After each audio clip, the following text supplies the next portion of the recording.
이게 다 무슨 소리야? 당신이 말해봐. 안 사돈이 하시는 말씀이 다 사실이야.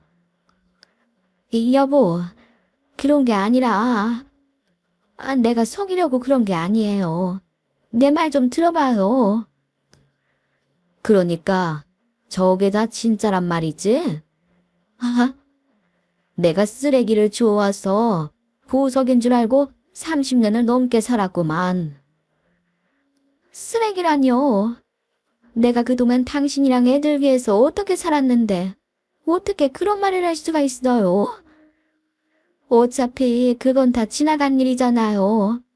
기억도 까마득한 옛날 일을 들먹여서 어떻게 자식 앞에서 당신 마누라를 쓰레기 취급해요? 마누라? 하하, 누가 내 마누라야? 난 너 같은 여자 내 마누라로 끼고 살 생각 없어. 멀쩡한 얼굴로 거짓말하면서 산 세월을 생각하면 소름 끼친다고. 난 이제 당신 인생에서 빠질 테니 남은 인생은 뻔뻔하게 산 지난 시간 사죄하면서 살아. 구독자 여러분 안녕하세요. 저는 결혼을 앞두고 있는 30대 여성입니다. 한 사람과 만나 결혼을 결정하기까지 정말 많은 고민과 우여곡절이 있기 마련이죠. 사실 저는 몇 년 전 이런 치열한 고민에 빠졌던 경험이 한 차례 더 있습니다. 하지만 어이없고 기막힌 이유로 결혼에 꼴이 나지 못하고 파혼의 아픔을 겪어야 했네요. 하지만 지금 돌아보니 그런 선택을 한 게 얼마나 다행인지 모르겠어요. 시답지 않은 인연에 휘둘려 결혼까지 했다면 지금 제 곁에 있는 소중한 사람을 만나지 못했을 테니까요. 그래서 저는 오늘 여러분과 그때 겪었던 거짓말 같은 사연을 공유하고 싶어서 썰맘을 떠올리게 됐답니다. 사람들이 왜 세상이 좁다 하고 인생을 똑바로 살아야 한다고 입버릇처럼 말하는지 그 이유에 대해 알려드리고 싶습니다. 저는 초등학교에서 교편을 잡고 있어요. 그런데 저희 반 학생이 수업 시간에 갑자기 복통을 호소하고 쓰러지면서 다급하게 병원에 가게 된 적이 있습니다. 구급차에 동행해 응급실에 도착하자 의료진이 급하게 검사를 하더니 아이가 맹장염이라고 진단 내리더군요. 저는 그때 아이를 검사하던 담당 의사와 훗날 결혼을 약속하게 됩니다. 아이가 무사히 수술을 하고 난 뒤에 제가 병문안을 갔거든요. 그때 다시 만난 의사가 연락처를 물어보며 집요하게 들이대더라고요. 저도 만나는 사람이 없고 상대의 외모나 직업이 싫지 않아 몇 번 만나다 연애를 시작했습니다. 그러다 반년 만에 남자가 결혼하자고 매일 졸라댔어요. 그래서 고민하던 저도 결국 결혼에 동의하게 됐죠. 남자친구가 저희 집에 인사하고 얼마 뒤 저도 남자친구 부모님을 만나러 갔습니다. 하지만 저는 거기에서 생각지도 못한 홀대를 받게 됩니다. 말수는 적지만 웃으며 맞아주신 아버님과는 다르게 예비 시어머니는 제가 집안에 들어서자 마뜩자는 표정으로 이렇게 말씀하셨네요. 상필이 너 엄마가 안 된다고 하는 거 못 들었어? 어디 여자가 없어서 저런 애랑 결혼하겠다고 나서 국수집 딸내미? 내가 기가 막혀서 말도 안 나온다. 엄마 왜 그러세요? 저도 말씀드렸잖아요. 엄마가 아무리 반대하셔도 저는 윤지랑 결혼할 거라고요. 제발 그런 말도 안 되는 이유로 반대만 하지 마시고 윤지랑 이야기를 좀 나눠보세요. 그럼 엄마도 마음이 바뀌실 거예요. 말도 안 되는 이유라니? 왜 말이 안 돼? 내가 너 의사 만들려고 얼마나 고생했는지 몰라? 좋은 학원 알아보려고 발품 팔아가며 고생하고 너 공부할 때는 이 엄마도 잠 한숨 편히 못 잤어. 그리고 수능 보는 날에는 절에 가서 무릎이 닳도록 3,000배 가져올렸다. 너 혼자 잘나서 의사 된 거 아니란 말이야. 엄마, 그건 자식 생각해서 하신 일이지. 저 의사 만들어 부자 사돈 얻고 싶어서 그러신 거 아니잖아요. 자꾸 이러시면 저 엄마한테 실망할 것 같아요. 뭐? 너 지금 그게 평생 너 하나 바라보고 산 어미한테 할 소리냐? 이러니 내가 어떻게 결혼을 허락해? 네가 30 넘도록 엄마 앞에서 인상 한번 쓴 적이 없는 앤데 여자 하나 잘못 만나니 이제 엄마한테 협박까지 하는 거 봐라. 결혼 전에도 이런데 결혼하고 나면 시험이랑 남편 사이를 얼마나 이간질하겠니? 하나를 보면 열을 하는 법이고 이래서 다들 가정교육 파는 법이다. 가정교육이라뇨? 엄마, 윤지, 아버지 일찍 돌아가시고 홀어머니 밑에서 컸지만 예의 바르고 착한 애예요. 제발 제대로 얘기해보지도 않고 마음대로 생각하지 마세요. 글쎄, 난 더 알아보고 차시고 할 마음 없으니까 당장 내보내라고. 예비 시어머니와 남자친구의 설전에 저는 할 말을 잃고 안절부절 못해야 했어요. 그런데 그때까지 말없이 이 모습을 지켜보던 아버님께서 더는 안 되겠는지 갑자기 언성을 높이시더군요. 상필이 너 아무리 답답해도 어디 엄마 앞에서 소리를 질러? 네가 그럴수록 엄마가 더 화날 거란 생각은 안 해봤니? 그리고 당신도 그만하지. 사람을 앞에 두고 어떻게 그런 말을 해? 그 말에 시어머니가 한숨을 쉬며 대답하셨습니다. 당신도 내가 상필이한테 얼마나 기대를 걸었는지 뻔히 알잖아요. 내가 언제 부자 사돈 얻고 싶다고 했어요? 그냥 평범하기라도 하란 말이잖아요. 근데 국수집 하는 홀어머니 생각해 본 적도 없어요. 나한테 성무이니 뭐니 욕해도 좋아요. 하지만 이 결혼은 절대로 허락 못해요. 상필이랑 같이 의대 졸업한 친구들은 다 처가에서 열쇠 몇 개씩 받고 결혼하는 거 못 봤어요? 외제차의 아파트에 거기다 개인 병원까지 열어준 사람이 수탁이 많다고요. 뭐? 당신 아들 키워 장사하고 싶어 의사 만든 거야? 말이 그렇다는 거지. 누가 정말 그런 여자 데려오려고 했어요? 난 그냥 평범한 가정에서 자라 고김살 없이 잘 자란 며느리 드리고 싶은 욕심, 그것뿐이에요. 안사돈이 혼자 국수집 하면서 키웠다고 내가 잘못 자라는 건 아니잖아. 직접 만나보니 상피 말대로 참하고 싹싹해 보이는데 일단 얘기라도 좀 들어보잔 말이지. 당신처럼 여린 사람이 이렇게 사람을 내쳐놓고 어디 마음 편하게 잠이라도 잘 수 있을 것 같아? 나는 크게 걱정돼서 이러는 거야. 아니요. 그럴 일 없으니 걱정하지 말아요. 당신도 저희가 얌전한 얼굴로 얼마나 뻔뻔한 거짓말을 했는지 알면 아마 기가 찰걸요. 거짓말이라니? 그게 무슨 소리야? 엄마, 그건 또 무슨 말씀이세요? 윤지가 무슨 거짓말을 해요? 너, 저 애가 일양 알아서 우리한테 어떻게 말을 꺼내야 할지 모르겠다고 민석이랑 술 먹으면서 고민했다며? 어제 민석이 엄마가 놀라서 전화했더라. 넌 어떻게 그런 애를 데려와서 인사시키겠다고 이 난리인 거야? 시어머니의 갑작스러운 말씀에 아버님은 깜짝 놀라시고 남자친구도 어쩔 줄 몰라 했습니다. 민석이라는 사람은 남자친구의 오랜 친구였고 어머님들끼리도 친분이 두터운 사이라고 들은 적이 있었어요. 민석이 이 자식 그렇게 비밀로 하라고 신신당부했는데. 하지만 엄마, 윤지가 입양아인 건 윤지 잘못이 아니잖아요. 예비자모님은 어려서 친부모님이 돌아가신 윤지를 애지중지 잘 키워주신 분인데 양부모라는 이유만으로 문제가 될 건 없다고 생각해요. 그래서 제가 말씀드리지 말자고 한 거예요. 아무리 네가 그렇게 말했어도 제가 양심이 조금이라도 있는 애라면 자기가 스스로 밝혀야 하는 거 아니니? 어디 순진한 얼굴로 눈 하나 깜빡 안 하고 결혼하겠다고 찾아올 수가 있느냐고. 아무리 의사랑 결혼하고 싶어서 눈을 뒤집혔어도 어떻게 그런 걸 숨겨.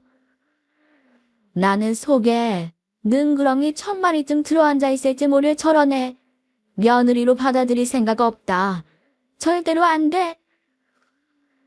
어머님은 그 말씀을 끝으로 혼자 방으로 들어가 거칠게 문을 닫아버리셨습니다. 마치 더 이상 얘기하고 싶지 않다고 시위하는 것처럼 말이죠. 그러자 남자친구도 인상을 쓰며 소리쳤어요. 결혼은 제가 하는 거잖아요, 엄마. 엄마가 아무리 그러셔도 제 마음 안 변해요. 그 모습에 예비 시아버님이 한숨을 쉬며 남자친구와 저를 향해 말씀하시더군요. 상필아, 오늘은 안 되겠다. 내가 네 엄마랑 얘기를 좀 해보마. 윤지라고 했나? 미안하지만 오늘은 상황이 안 좋으니까 이만 돌아가고 다음에 다시 만나는 게 좋겠어요. 실은 나도 사전에 몰랐던 얘기를 들으니 경황이 없긴 하거든. 그리고 상필 엄마가 한 말은 마음에 담아두지 않았으면 좋겠어. 물론 속은 상하겠지만 저 사람도 진심은 아닐 거야. 원래 순하고 가족밖에 모르고 살아온 사람이라 자기 기대하고 다른 상황을 받아들이기 힘든 것 같네. 미안하게 됐어. 아닙니다. 심려를 끼쳐드려서 제가 죄송하죠. 그리고 아무리 상필 씨가 말씀드리지 말자고 해도 저는 엄마에 대한 일은 말씀드리려고 했어요. 아까 미처 입을 열 기회가 없어서 말씀 못 드린 것뿐입니다. 그게 숨겨서 될 일도 아니고 숨겨야 할 일이라고 생각하지도 않거든요. 그래. 우리한테도 시간이 좀 필요할 것 같으니 오늘은 그만 돌아가도록 하지.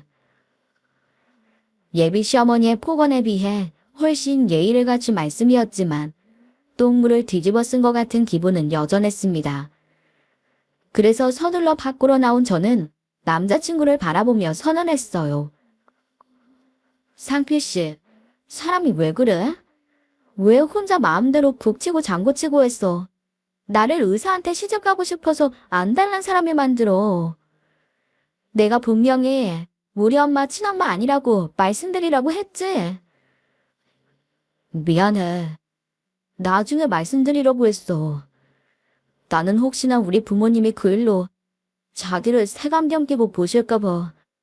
그래서 그랬어. 그러니까 상태 씨도 내가 입양하라는 게 꺼려질 일이라고 생각한 거구나. 어떻게 그런 마음으로 지금까지 날 만난 거야? 미안한데 나도 이런 기분으로 이런 대접 받으면서 상필 씨랑 결혼하고 싶은 마음 없어. 그러니까 우리 여기까지 하자. 그게 무슨 소리야? 여기까지라니? 내가 왜 나만 바라보고 산 엄마한테 무슨 말까지 하면서 이러는지 몰라. 나는 자기 아니면 안 된다니까. 제발 이러지 말고 시간을 조금만 줘. 부탁이야. 하지만 저는 저와 엄마를 무시하고 모욕한 시어머니와 가족이 될 자신이 없다며 남자친구를 매몰차게 차버렸습니다. 그날 이후로 상대의 전화를 수신 거부하고 학교 앞에 찾아와도 제대로 만나주지 않았어요. 그렇게 한 달 정도가 흐르자 남자친구도 지쳤는지 연락이 없더라고요. 물론 결혼까지 생각했던 사람과의 말로가 너무나도 허무했지만 그렇게 관계가 정리된 거라고 생각했습니다. 그런데 며칠 후 낯선 번호로 전화 한 통이 걸려왔어요. 하지만 광고 전화라고 생각한 제가 전화를 받지 않자 곧 자신이 남자친구의 아버지라는 문자 메시지가 도착하더라고요. 그래서 잠시 고민하던 제가 연락하자 예비 시아버님이 이런 말씀을 꺼내셨죠. 윤지야, 큰일 났다. 상필이가 오지로 해외 의료봉사를 떠나겠다고 병원에 사표를 냈다는구나. 지금 상필이 엄마는 밥도 못 먹고 며칠째 눈물바람이야. 부탁인데 네가 우리 애 좀 설득해다오. 네, 의료봉사요. 갑자기 그게 무슨... 상필이 엄마도 너한테 사과하고 결혼 허락한다고 했으니 제발 우리 애 좀 만나줘라. 이러다 멀쩡한 사람 여러 잡겠어. 저는 결국 남자친구를 설득해 병원에 계속 다니게 하고 시어머니에게 결혼 허락을 받게 되었습니다. 그렇다고 콧노래 부르며 룰루랄라 할 정도로 마음이 돌아선 건 아니었어요. 어머님이 쏟아내던 막말이 가슴에 화상처럼 남아 금방 회복되지는 않더라고요. 그래도 저만 바라보며 지극정성인 남자친구와 선비 같은 시아버지를 생각하며 마음을 다잡았네요. 무엇보다 남자친구를 예비사위로 여기며 흡족해 하시는 저희 엄마에게 결혼이 깨졌다고 말할 엄두가 나지 않았던 저에게는 이보다 더 다행인 일이 없었지요. 게다가 외아들을 오지에 보낼 뻔한 시어머니도 기가 많이 죽은 모습이었어요. 첫인사 때 서슬퍼렇게 소리치던 모습은 온데간데 없고 상견례 날을 잡는다며 저희 엄마 연락처를 물으시더라고요. 그래서 저도 지난 일은 묻어두고 잘 살아보기로 마음먹었답니다. 하지만 훗날 저는 이런 어리석은 선택을 얼마나 뼈저리게 후회했는지 모릅니다. 사람이 똥줄 타면 못할 말이 없다는 걸 그때는 미처 몰랐던 거죠. 떠나겠다는 아들을 잡고 싶어 다급하게 결혼을 허락한 어머님이 다시 이빨을 드러내기 시작한 건 상견례를 며칠 앞둔 날이었어요. 그날 아침까지도 기분이 좋던 엄마가 퇴근할 때 보니 낯빛이 너무 어둡더라고요. 그래서 걱정스럽게 묻는 저에게 엄마는 웃으면서 아무렇지 않은 척 대답하셨습니다. 엄마, 얼굴이 왜 그래? 되게 힘들어 보이는데? 낮에 무슨 일 있었어? 이 일은 무슨... 좀 피곤해서 그런가 봐.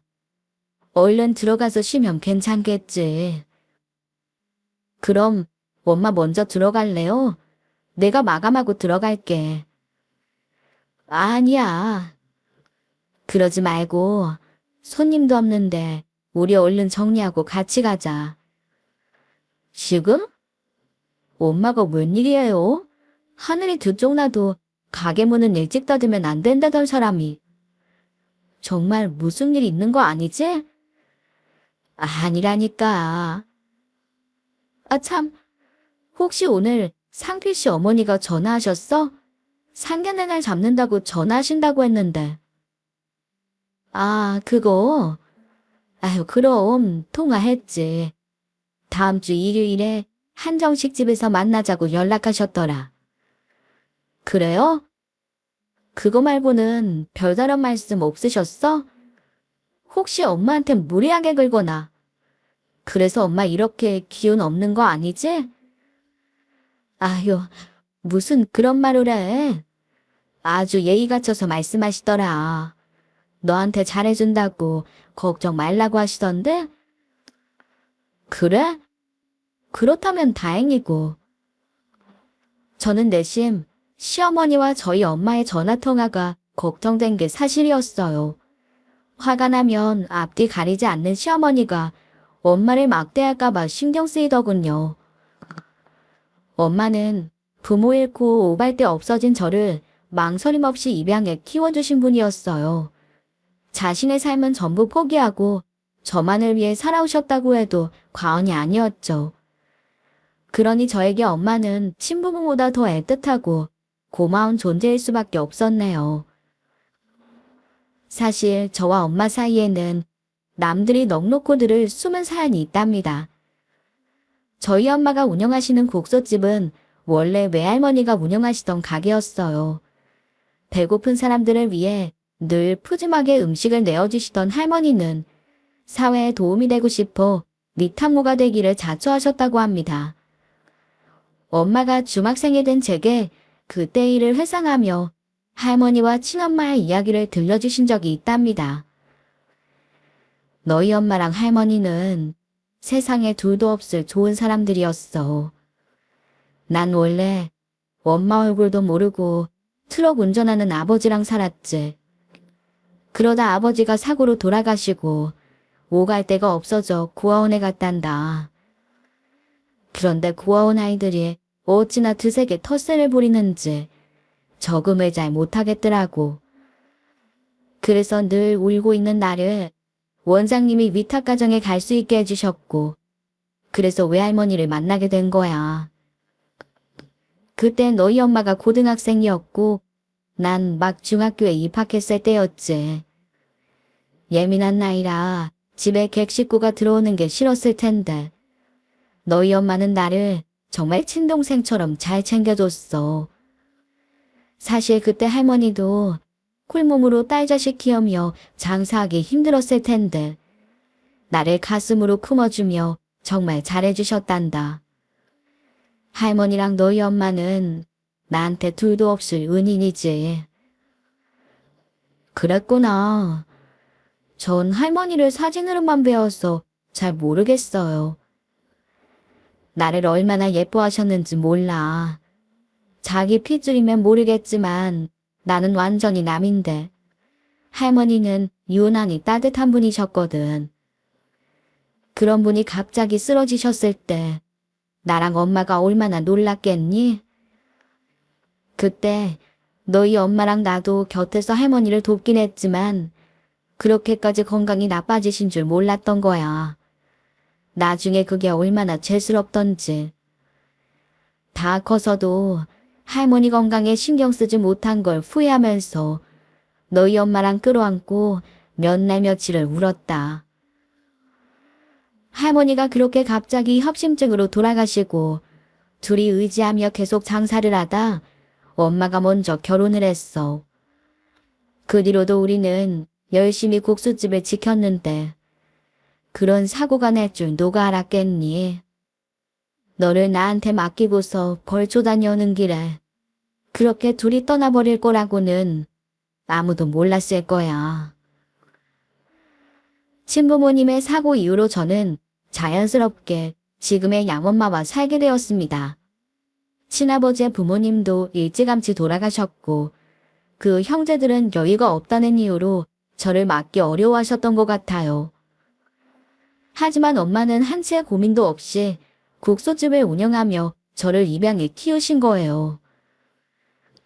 저희 엄마도 막 결혼에 신혼을 시작할 때라 입양이 쉽지는 않았을 거라고 짐작해요. 하지만 엄마가 끈질기게 설득한 끝에 결국 양아버지도 저를 받아들이게 된 거죠. 그때 제 나이 9살이었어요. 하지만 그게 발단이 된 건지 양아버지는 그 이후로 영 마음을 못 잡고서 밖으로 돌기 시작했네요. 그러다 결국 결혼하고 2해 만에 여자가 생겼다며 집을 나가버렸죠. 그때도 엄마는 흔들림 없이 이혼 서류에 도장을 찍어주고 계속 저와 국수집을 지켰답니다. 그래서 저는 엄마에게 고마움과 함께 마음의 빚을 늘 지고 살았어요. 저 때문에 엄마가 여자로서의 행복을 놓쳤을지 모른다는 생각이 들더라고요. 하지만 제가 그런 내색을 보일 때마다 엄마는 이런 말씀을 하셨습니다. 내가 사람 보는 눈이 없어서 그런 인간을 고른 거지. 그게 왜 네 탓이야? 그 인간은 언제나도 바람 피울 놈이었어. 그때 너라도 없었다면 네 엄마가 어떻게 버티고 살았겠니? 너희 엄마 떠났을 때나 그 인간이 바람났을 때도 나는 너 때문에 멀쩡히 살 수 있었던 거야. 그러니 말도 안 되는 생각하지 말고 넌 공부나 열심히 해.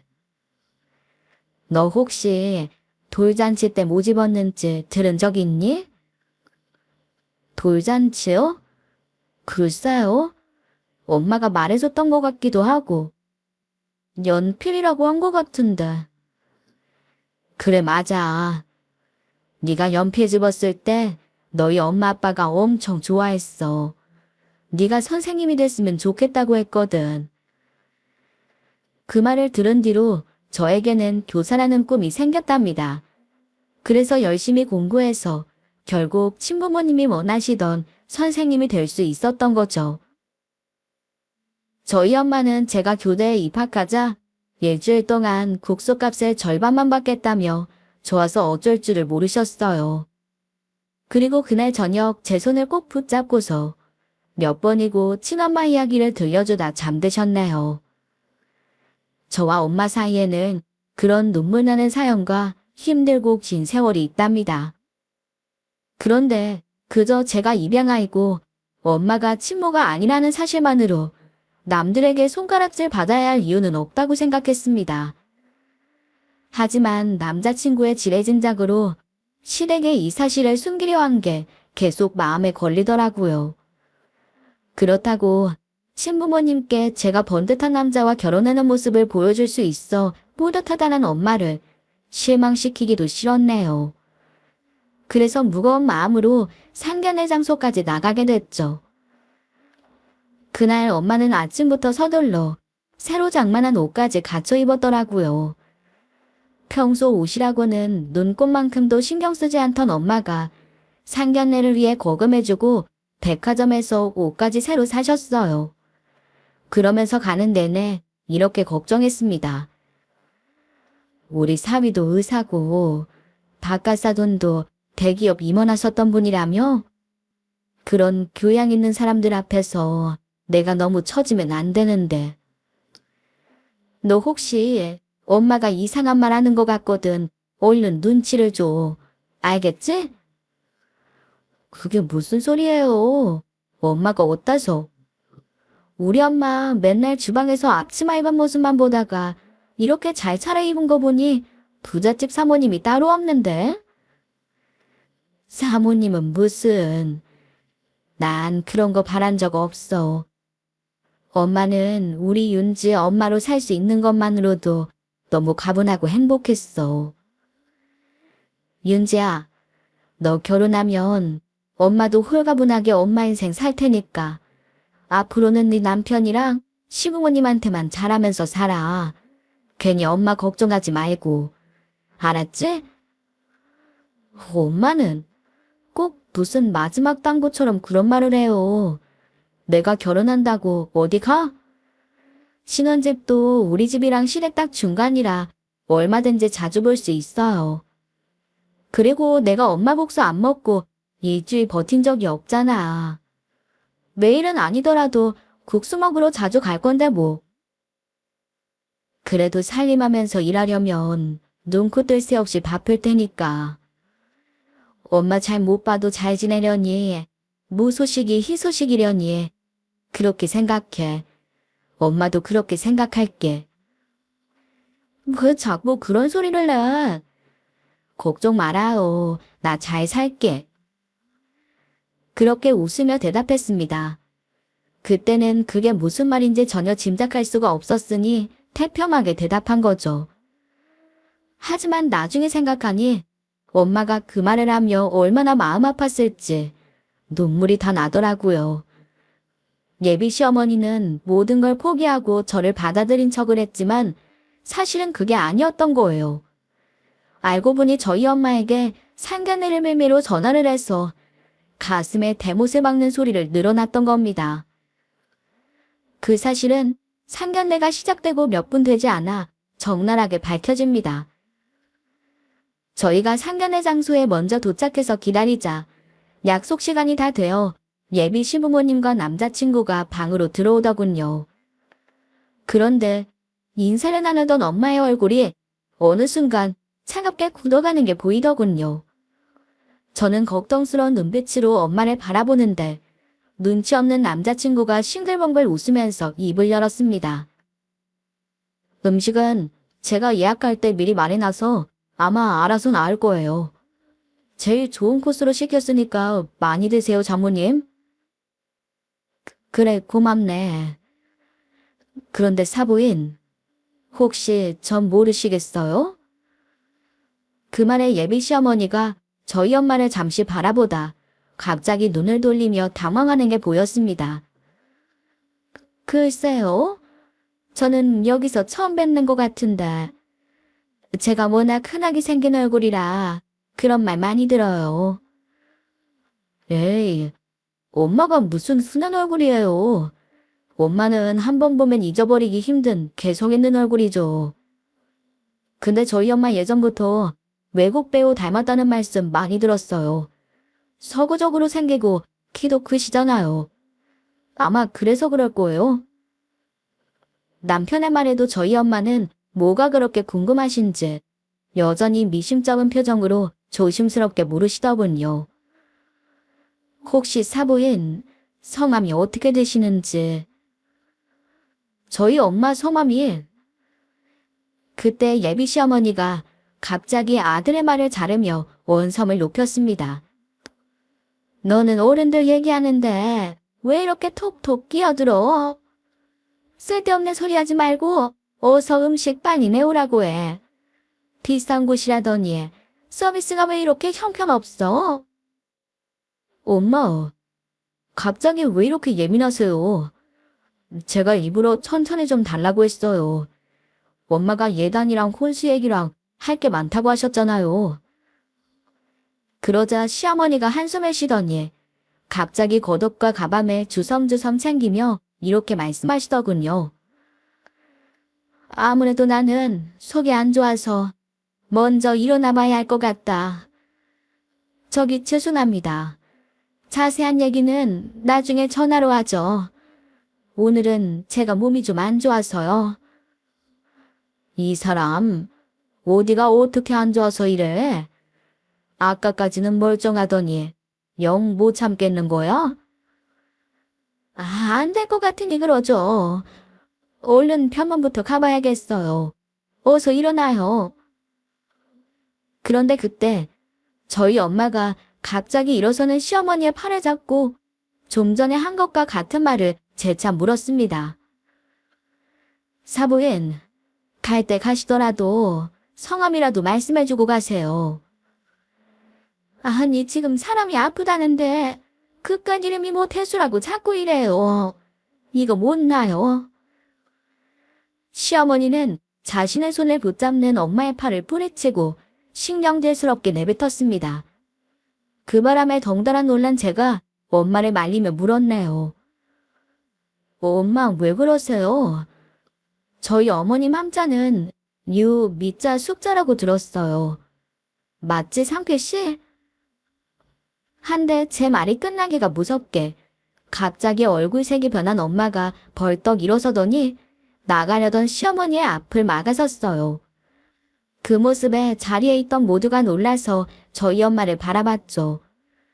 그리고 엄마의 이어지는 행동에 집중했네요. 오라 유미숙. 그래, 네가 틀림없구나. 나 모르겠어? 아니지. 이렇게 물으면 당연히 모른다고 하겠지. 갑자기 눈에 도끼를 품고 소리치는 저희 엄마를 보고 시어머니는 사색이 된 채 얼버무렸어요. 그게 무슨 소리야? 당신이 누군지 내가 어떻게 알아? 왜 몰라? 너 때문에 내가 병원 신세까지 졌는데 모른다는 게 말이 돼? 이 여자가 나 술을 먹었나? 어디서 행패야? 내가 모른다고 하잖아. 그래? 나는 생생하게 기억하는데 너는 하나도 기억을 못하는 모양이네. 내가 여기서 소상하게 하나하나 네가 한 짓을 읊어줘야겠구나. 천안 하나보육원 유미숙, 나 윤창욱이야. 모르겠어? 네가 말 안 듣는다고 한겨울에 물 껴안고 내쫓는 바람에 폐렴 걸려서 죽다 살아난 윤창욱, 몰라? 일이 일찍 끝나서 하루 당겨오신 원장님 아니었으면 나는 지금 이렇게 멀쩡히 살아있지도 못했어. 그게 무슨 소리야? 보육원이라니? 나는 모르는 일이거든. 정말 몰라? 그럼 내가 집에 가서 사진을 좀 찾아봐야겠네. 오래되긴 했지만 원장님이 찍어주신 단체 사진이 있거든. 다른 애들은 몰라도 아마 네 얼굴은 가장 선명하게 찍혀 있을 거야. 넌 항상 애들 이 옆에서 맨 앞에 서게 좋아하는 애였으니까. 아마 그 사진에도 맨 앞에 서 있겠지. 나는 정말 모르는 일이라니까. 난 그런 보이건도 모르고 당신이 지금 무슨 소리를 떠드는지 그건 더더욱 모르겠다고. 그때 저희 엄마의 말씀에 놀란 시아버님이 굳은 얼굴로 물으셨어요. 사부인, 지금 하신 말씀들이 대체 무슨 말씀이신지. 저희 처가 어른들은 미국에 이민 갔다가 거기서 사고로 돌아가셨다고 들었습니다. 그래서 이 사람이 부모님이랑 같이 살던 고국을 잊지 못해서 혼자 돌아와 고생을 많이 했죠. 그러다 저를 만난 겁니다. 저는 반듯하고 차분한 이 사람이 좋아서 부모님 반대도 무릅쓰고 결혼한 거고요. 아마 다른 사람이랑 헷갈리신 게 아닌가 싶습니다. 네? 부모님이 이민을 가요. 그게 무슨 말도 안 되는 말씀이세요. 유미숙 처에는 한국에서 온갖 사고라는 사고는 다치고 운 좋게 미국으로 도망치듯 입양되어 간 거예요. 근데 소문에 듣자하니 거기서도 난이처럼 살다 파양되어 다시 한국으로 들어왔다던데 전혀 모르셨나 봐요. 그게 무슨... 사돈, 처음 뵌 자리에서 유언비어는 너무 무리하신 거 아닙니까? 저희 엄마가 쏟아내는 믿기 힘든 진실에 예비 시아버지는 되려 역성을 내시더군요. 남자친구는 할 말을 잃은 것 같았어요. 사건의 당사자인 예비 시어머니만 찔려 저희 엄마를 도끼 눈으로 바라보며 소리치셨죠. 너 그 입 다물지 못해? 이게 어디서 말도 안 되는 소리 짓거려. 너 명예훼손으로 콩밥 한번 먹어봐야 정신 차리겠어. 그래. 네가 경찰서 좀 드나든 짬밥이 있으니 잘 알긴 하겠구나. 사돈어른, 촉법소년이라고 들어보셨죠? 요즘 뉴스에 하루가 다르게 나오는 그 유명한 촉법소년이 바로 저 여자라고요. 어릴 때부터 질 나쁜 애들이랑 몰려다니면서 도둑질이랑 사고란 사고는 다쳤어요. 그래도 어리다는 이유로 처벌받지 않으니 아주 기고만장했죠. 고위건에서도 새로 들어오는 애들마다 얼마나 괴롭히는지 무서워서 지발로 뛰쳐나가는 애들이 한둘이 아니었습니다. 그래도 저는 자기 마음대로 안 되니 원장님이 서울에 다녀오느라 안 계신 틈에 한겨울에 저를 내쫓았어요. 그 바람에 저는 처체온증과 폐렴으로 처세상 문턱까지 갔다 왔다고요. 유미숙 처에 오른쪽 정강이에 긴 상처가 있을 거예요. 그게 어릴 때 사고쳐서 도망치다 개차게 넘어지면서 돌에 찍혀서 난 상처인데 물론 아시겠죠? 생각지도 못한 엄마의 폭로에 시아버지는 손까지 덜덜 떨고 계셨고 예비 시어머니는 절대 아니라며 길길이 날뛰기 시작했어요. 너 그만하지 못해? 이 미친 여자가 어디서 말도 안 되는 소리 짓거려. 여보, 절대 아니에요. 저 여자가 앙심을 품고 소설을 쓰고 있는 거라고요. 뭐, 앙심? 당신 말대로라면 오늘 처음 보는 안사돈이 왜 당신한테 앙심을 품어? 당신은 사돈을 모른다면서? 그런데 알지도 못하는 사돈이 어떻게 당신 다리에 있는 상처를 알지? 당신 그 상처 때문에 치마도 못 입고 산다고 한탄했잖아. 아, 몰라요, 몰라. 나는 그런 보이번도 모르고 저 여자는 더더욱 모른다고요. 내가 전화해서 애들 결혼식에 올 생각도 말고 옆에서 얼쩡대지 말고 국수집 처분해서 사라지라고 했더니 그 말에 앙심을 품고 저러는 거라고요. 그 순간 방 안이 고요해졌습니다. 그러자 시어머니가 자신이 흥분해서 실수했다는 사실을 깨닫고 놀라서 손으로 입을 가리며 호둥지둥했네요. 그 말을 들은 저는 그제야 상견례 날을 잡기 위해 통화했다던 날 엄마의 얼굴이 어두웠던 이유를 알게 되었어요.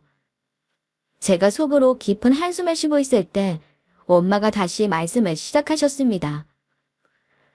그래, 네가 그날 전화로 그러지만 않았어도 내가 이렇게 예전 일을 밝히지는 않았겠지. 비록 네가 과거에는 치 떨리게 싫은 원수였다고 해도 다 잊고 넘어가려고 노력했을 거야. 그래도 그런 일이 있었기에 원장님이 나를 가정위탁 보내주기로 결정해 주셨고 그 덕에 내가 윤지 엄마를 만나고 이렇게 예쁜 딸도 키우게 된 거니까. 그런데 너는 몇십 년이 지난 지금까지 변한 게 하나도 없구나. 내가 허름한 국수집이나 하는 가난한 양모라는 이유로 20년 넘게 내 손으로 키운 딸 결혼식에도 오지 말라고 하고 조용히 식당 정리해서 애들 앞에서 사라지라고까지 했잖아. 안 그러면 내 딸 눈물 쏙 빠지게 시집살이 할 거라는 말을 어느 부모가 고집을 부릴 수 있겠니? 네가 뭐라고 그랬더라? 그래, 국수 말듯 딸 인생 말아먹고 싶어요? 그랬던가? 그 말 듣고 내가 피눈물을 흘리면서 그러겠다고 한 거야. 나 오늘이 딸과의 마지막 외출이라 생각하면서 이 자리에 나왔어. 그게 얼마나 옥장이 무너지는 기분인지 네가 감히 상상이나 할 수 있어? 왜 몰라? 나도 그랬어. 잘난 내 아들이 어쭙잖은 네 딸 만나서 결혼 못하면 오지에 의료봉사에 가겠다는데 내가 제정신일 수가 있겠어. 내가 시궁창 같은 인생에서 벗어나 의사 아들을 만들기까지 얼마나 힘들었는지 너는 상상할 수 있을 것 같아? 그래서 너같이 없는 이만 못한 사돈 그냥 사라지라고 했어. 보잘것없는 양엄마가 혼주석 차지하고 있는 것보다야 해외 사는 부모가 사정이 있어 못 왔다고 하는 게 100번 나을 것 같아서 그랬다고. 지 딸 생각해서 말해준 것도 모르고 어디서 성질을 떨어. 넌 어릴 때부터 그랬어. 어차피 전화 하나 부모 없기는 마찬가지인데 혼자 뭐가 그렇게 잘났다고 내가 시키는 건 못하겠다면서 원장님한테 고자질이나 하고. 너 때문에 그냥 넘어갈 수 있는 일이 신고당한 게 어디 한두 번인 줄 알아. 시어머니는 궁지에 몰리자 판단력이 흐려졌는지 자신의 만행을 자기 입으로 술술 내뱉더군요. 그 바람에 놀란 시아버지가 자기 부인을 향해 소리소리 질렀습니다. 이게 다 무슨 소리야? 그럼 안사돈이 하신 말씀이 전부 사실이란 말이야. 그러니까 당신이 정말 고아원 출신이고 해외 입양 갔다가 사고치고 파양된 게 맞단 말이야. 여보, 그때는 너무 철없을 때라 사는 게 힘들어서 그랬어요. 벌써 40년도 훨씬 더 지난 일인데 그 얘기를 지금 꺼내서 무슨 의미가 있겠어요? 아니지. 그건 철없을 때 실수라고 쳐도 안사돈한테 결혼식에 오지 말고 애들 앞에서 사라지라고 한 건 철이 없어서 그런 게 아니잖아. 그건 당신이란 인간이 예전하고 하나도 달라진 게 없다는 걸 다 보여주는 일이라고. 도대체 무슨 생각을 하면 그런 모진 말을 할 수가 있어. 우리 아들 앞에서 부끄럽지도 않아. 어떻게 상필이가 좋다는 아이 부모한테 그런 짓을 할 수 있냐고. 당신만 몰랐던 거예요. 상필이는 다 알고 있었다고요. 뭐? 그게 무슨 소리야? 상필이가 알고 있었다니. 대체 뭘? 내가 지 장모 결혼식에 오지 말라고 한 거, 국서집 정리해서 떠나라고 한 거, 모조리 다 알고 있었어요. 상필이랑 나랑 다 합의 본 거라고요. 뭐야? 그때까지 충격적인 과거 얘기에 빠져있던 저는 시어머니의 말을 듣고 정신이 번쩍 들었습니다. 그래서 남자친구를 향해 물었어요. 이게 다 무슨 소리야? 상필 씨는 다 알고 있었어? 그런데 어떻게 그렇게 아무렇지도 않은 얼굴로 날 만나고 우리 엄마를 대할 수가 있었어? 이제 보니 상필 씨, 몸말을 참 많이 닮았구나. 하, 너무 기가 막히니 화도 안 나네. 윤자, 그런 게 아니야. 난 정말 너랑 결혼하고 싶은데 엄마가 그 조건이 아니면 허락 안 해준다고 하셔서 일단 그렇게 했다가 나중에 장모님 찾아 모셔오려고 했던 거야. 정말이야, 믿어줘. 아니, 그게 무슨 말 같지도 않은 소리야. 우리 엄마가 내 결혼식도 못 보고 쫓겨가는데 내가 너랑 결혼해서 7렐레 8렐레 행복하게 살 줄 알았어? 이거 완전 정신 나간 자식이잖아. 너 그거 사랑 아니야. 그냥 집착이고 소유욕이지. 네가 정말 나를 사랑했다면 내가 정말 원하는 게 뭔지를 먼저 생각했겠지.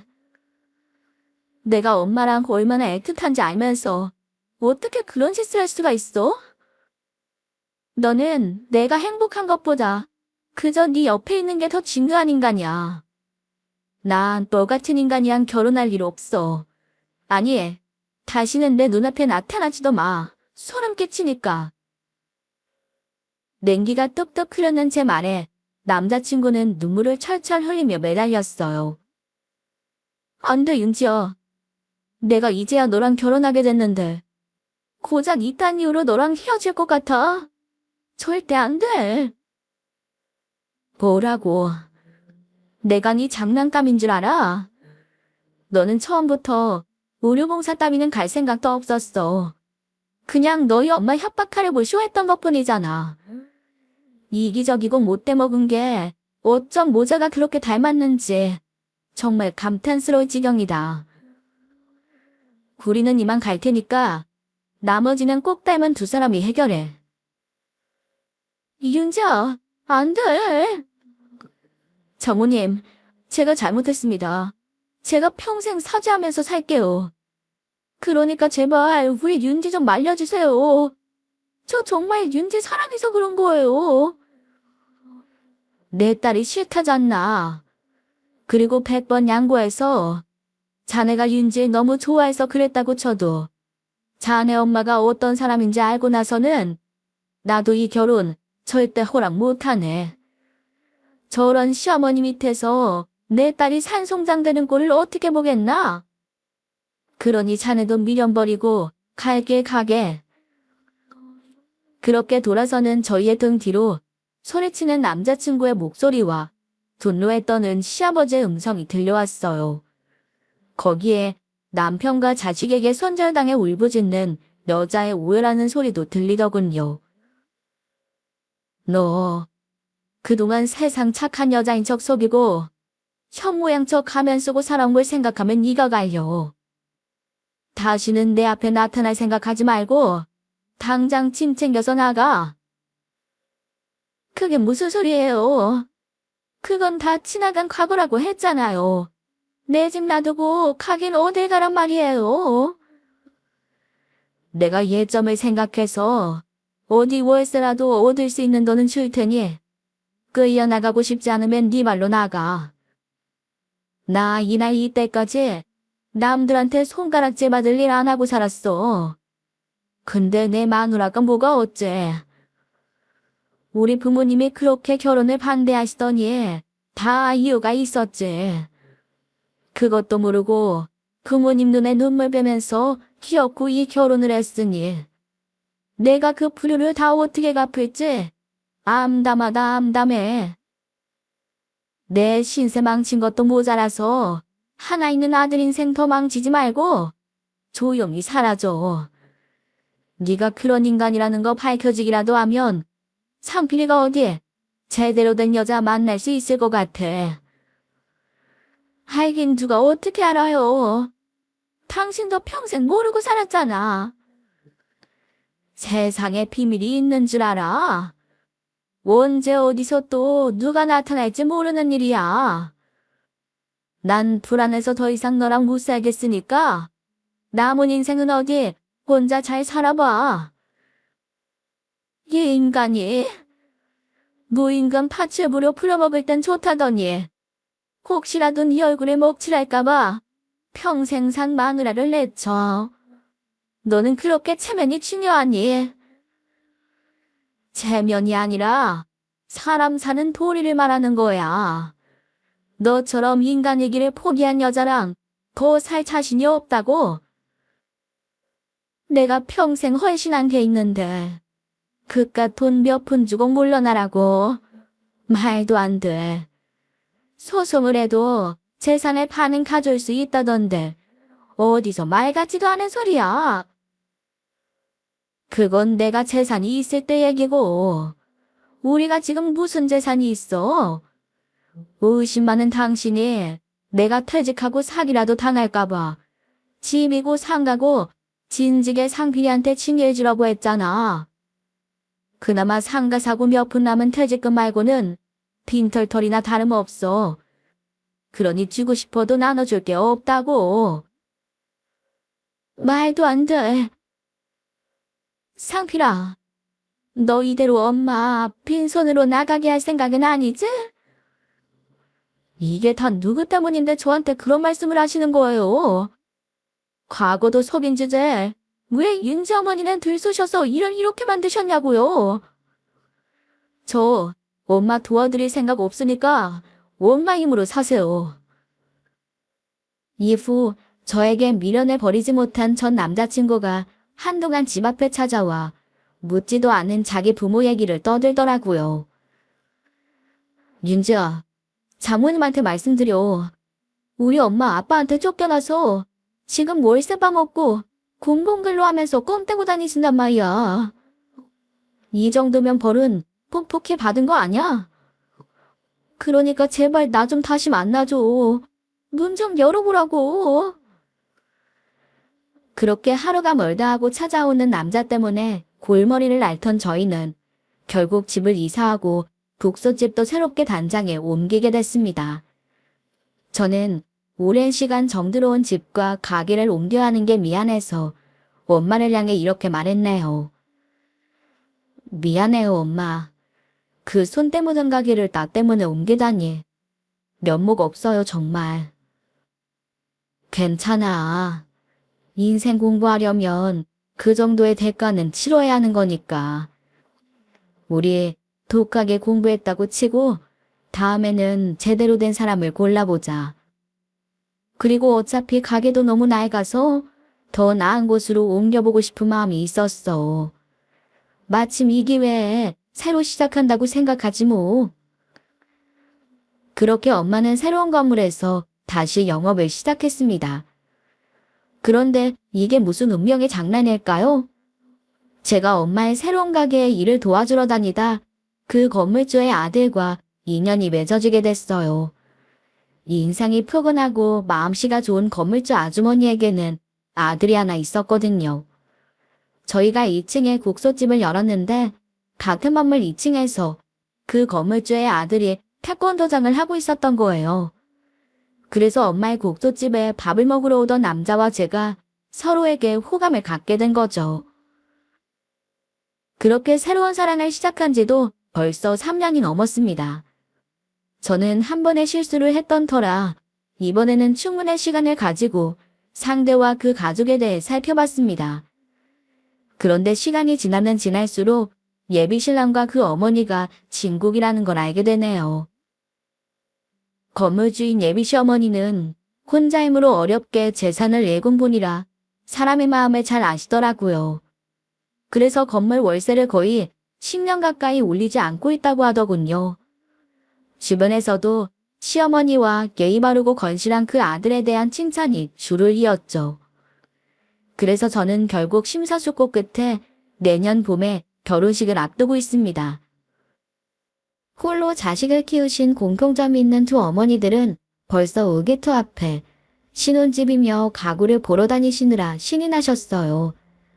말년에 사돈이자 좋은 친구를 만난 것 같다며 웃으시는 엄마를 보면 지난 과거의 그 생날리가 오히려 고맙게 느껴지기까지 하네요. 여러분도 저와 예비신랑의 밝은 앞날을 함께 축복해 주시겠어요? 그럼 오늘도 봄날의 햇살 같은 행복이 여러분의 일상에 비추기를 기원하며 저는 이만 인사드리겠습니다. 감사합니다.